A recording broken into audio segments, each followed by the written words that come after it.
sáng thì sông đi có khát ta vì sự chân của tụi vay để cho sông của bắt thun ada state all tax resource atang 15% ape tu ne kha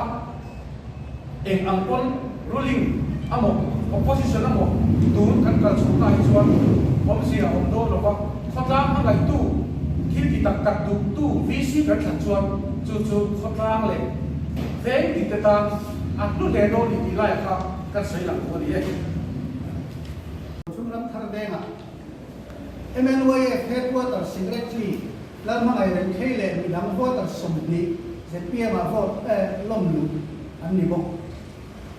so kan che te sei lu nei ta ringan sei tim khur ta ka vote thak thak su ni kan nge ni mi puya che le cha khian na ma he pian in khan vote sei ani thau chuan cùng ngắt chu tua chu rau re tu thalo kan nei lu na le kan du lo tak rau re tu te kan siam ye ki kan du tak rau re tu kan siam ye ki nan vote tu tak hak chat tu ri ta nge nei ni so ma thum thariat khala that thum ti nei sa ta ki ni ste thariat sang ni som dia drop roll ki chuan ya that thum teเป็นนี้อยู่ในครั้งนั้นอาศัยส่วนนี้ถ้าที่ลายนี้สมนิปนิคารียไฟนอลโรจุนนั่นสักการะคนดังลำเลยนี่อีโร่นัมเบอร์เตที่บุญทั้งทั้งอาวุธต่อเนี่ยนะเซนชัวร์เลยคลิปเวกคลิปเวกอันลงนี่ตัว political party เต้นทั้งเต้นถ้าเลยหุ่นกันเซนถอนนั่นสักเหตุถ้าที่ยังขบสอบการเลย election ว่าใส่ตู้จะมีสิ่งใดเนี่ยคลิปวิ่งว่าอินขันส้นถ้าดูเราไปสอบปาร์ตี้ก็เลยมีดูดามง่ายไปหมดเลยว่าอินทันตอนจังคุณตัวมันนี่อามักเลยนี่ส่วนการเซ็นมันมีตัวนักที่น่าหนุนเป็นตัวฝากจังเชื่อเป็นเรื่องโพสสอบคำเราต้องกินกันอีกครับเรื่องแน่เสียกันนี่เฮ้ยวิลเลสการเสียแล้วก็การเสียอินทันนะตัวรายทุนเองนั่นแหละเราการเดินลุกตัวขันสอบการคนเมตส่วนเบ่งกับช่วงลักเงินกันนี่ยาอาศัยตัดเส้นนี่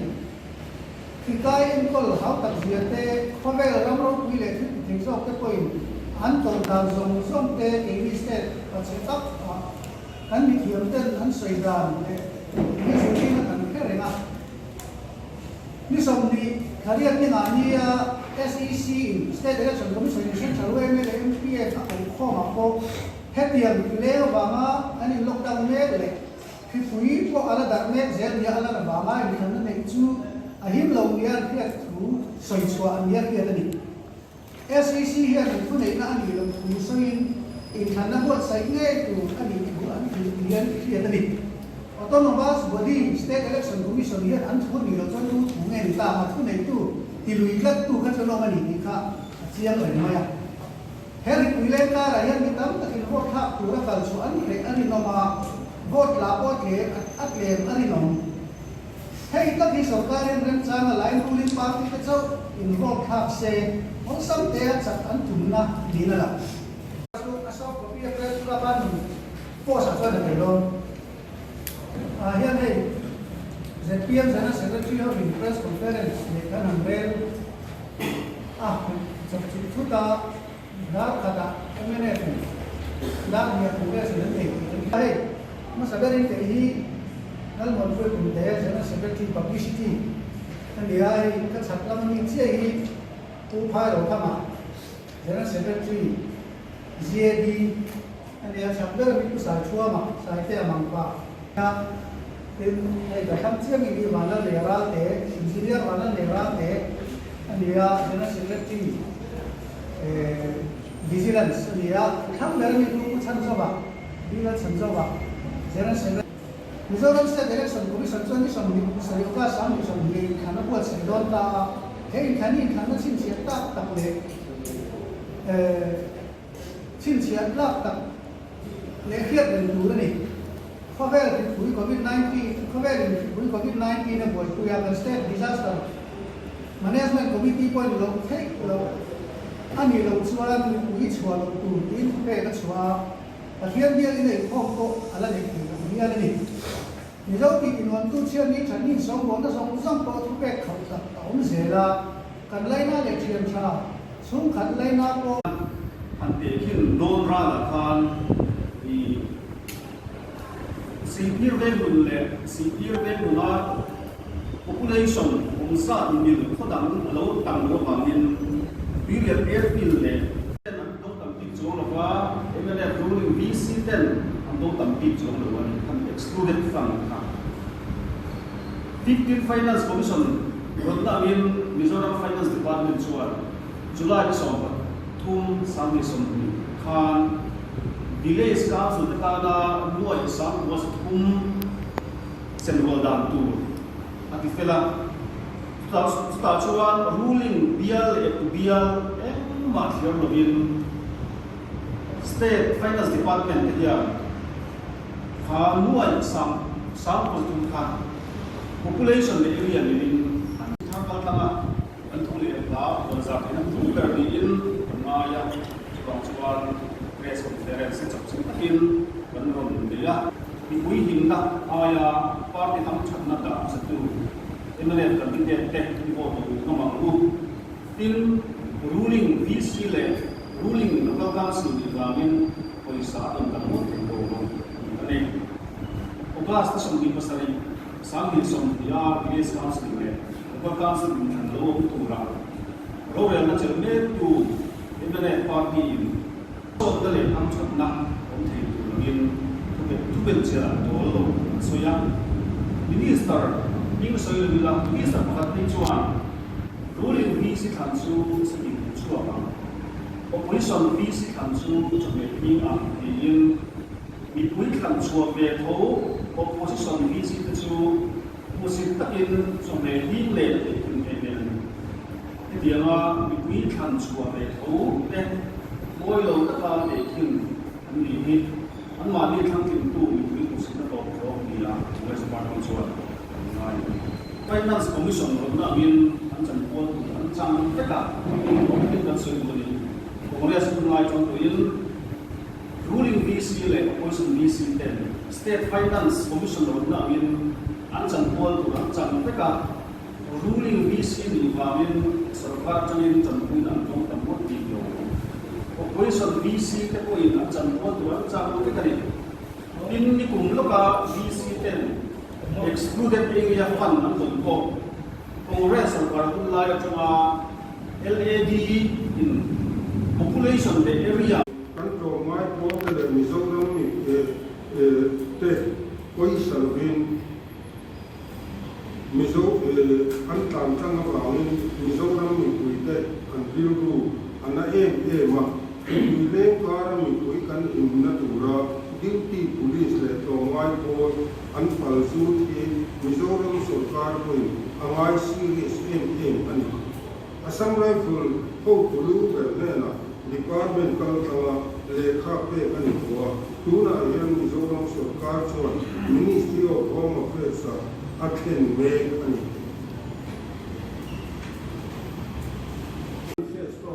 an alga dang tangte tam tak ti go sin ani ya lecturer yan kon somni panga z kan ti go kun te chu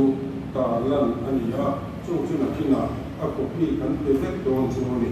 hen zong zong chia chua a soi chua ku eminent sarkar than tarjuan SEDP waya Mizoram Health Scheme kalpuin October ni at sang ni so ko ko atama focus ni so ko sang ni so kaso lechen ni schooling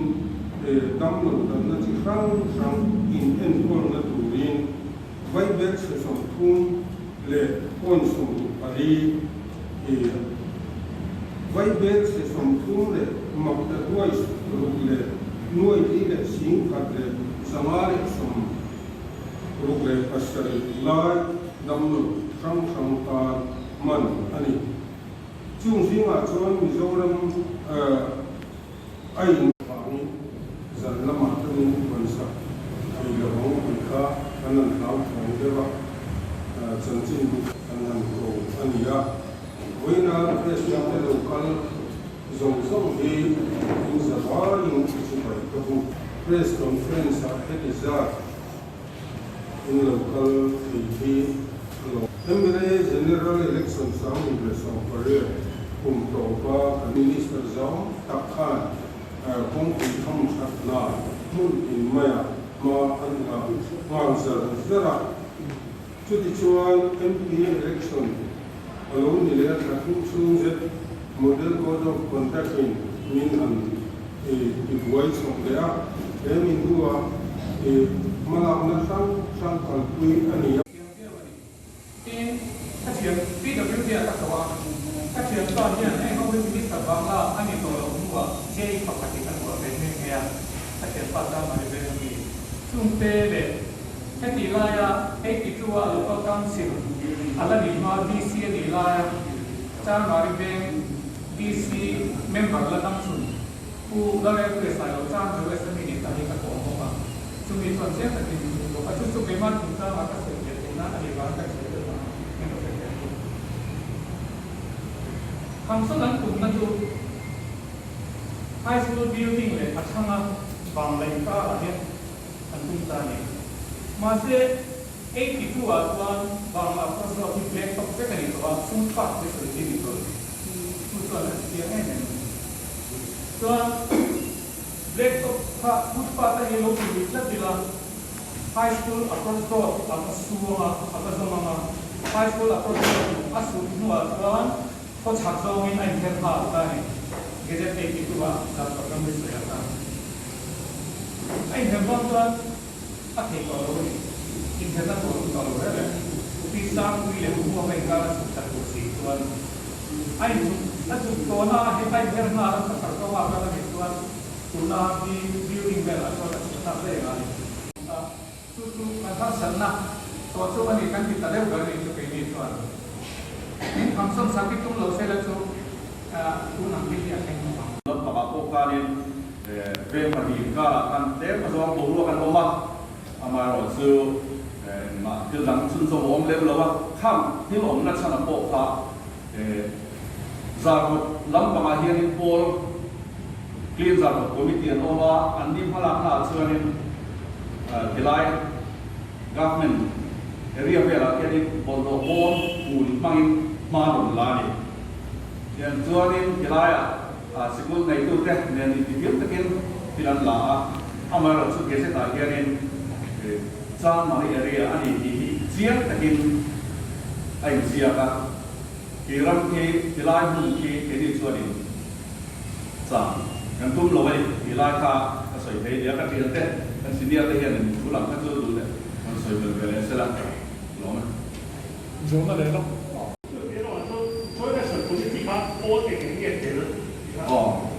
cái hoàn của các cái gì Joint Election Committee on Local Council Election 2020 hearing chairman anh local task force on COVID-19 hiện tu hearing chairman Lim Hun Chelme kan boka sang mun ran chuai me president kan bok ani tuna joint NGO kan ti political party from kan ti kha YMA kan tila MUP kan tila MHCP kan tila joint political party khan Indian National Congress Samari Unit MNF ZPM antil bokani puya kangwa salian puya oma ani hindu kan joint action committee assistant secretary ani ya dalam pangkading lat pangahian bukati la repuma ani he MUP suaitu secretary tranglai an boka he thu ahianin chan mari fen mipuite political party mai pa NGO suaitu te din tun in thara candidate song song te kan lung rual e ma he in thara hi kan du lo ne lawin kan du lo na huna in than pir min tu mani chuan he chu man kal kham pui thei lawang ti he zoram mi pui sia ta kan buang ani mi ama kan official chen khaten a han soi hilai hi ram buai ni ramin chu lai ni ti lai an trong kap te kan an sia le chu mi ven chuan in ti lai ki in khan na rem chang lo an ti ti thom te kan han sia te ni a ven mi pui kan ril ru ana in dan ko kan thiam lawa chu thu chu vai la hianin zoram mi pui ne la hian puan suat thunglin kan hria a chu hela hian press release ai buat sai ani chu hela ya kan kam khom chan ani a in heavy press release te po hi a copy te po chan chin bu te le official thu la ha te po an te tu la kan an ngaya chu te po chu chan mari fe ni na kan du a kha min hriat puya kan ding na chan ko hela ya sarkar lak pangina bin ra be sa a om tat mai hi min hriat puya hilai chin felani theina tu thiarin ma min lak puya min lo troi om tu poi kan som chewani ole kan chian te local council le village council in than between man la ti ruwa chuan heavy van hi tun then hianin polling station mun bo chiang lo bin kan oma isi te po le kha kan he ru ta aizo bc te po from kabin kan sil poka chan mari friend hi kan suai tu kan ai o tu kan than na hun government mizo high school chan mari friend kian kan tham thina ke kumin kan local council suai tu kan than tu la hianin friend cheno ma thangin nor na a om ni kan sia a chu wang chuanin mun rem lo le PWD rural ban lo te tin tar sak lo zok te le tun lai si ya wanga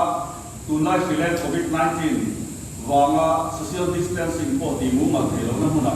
in than tir min tum ni kan lo sia a kan du lo wa chan mai ven chuan tilai government mizo high school a nge khianin kan suai tu kan lo than ko na huna nge kan in than kan du thu kan au puya ni chu voi ni chen hianin kan in than voi pui tu kan official te ko in thu bu mal nei lo rin ru boi takin an ngai ko na se a security le field down polling station polling booth voi pui ngai ang som som po ma la nei thei lo bin ei nak tuk le ma ya in than kan nei lo na chu tiang din hula chuang kan dinga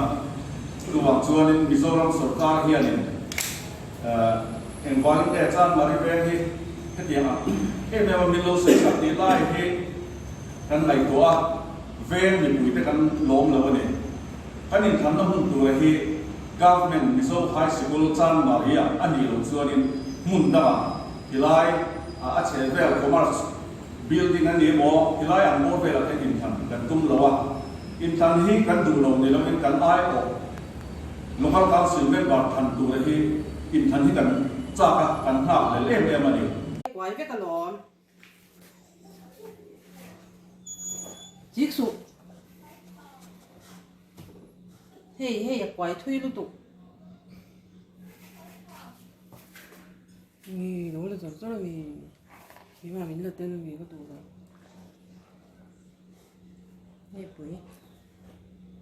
cái đài cũng cho bưởi cho cái đoan tên là mua heo hoang đấy rồi sẽ khác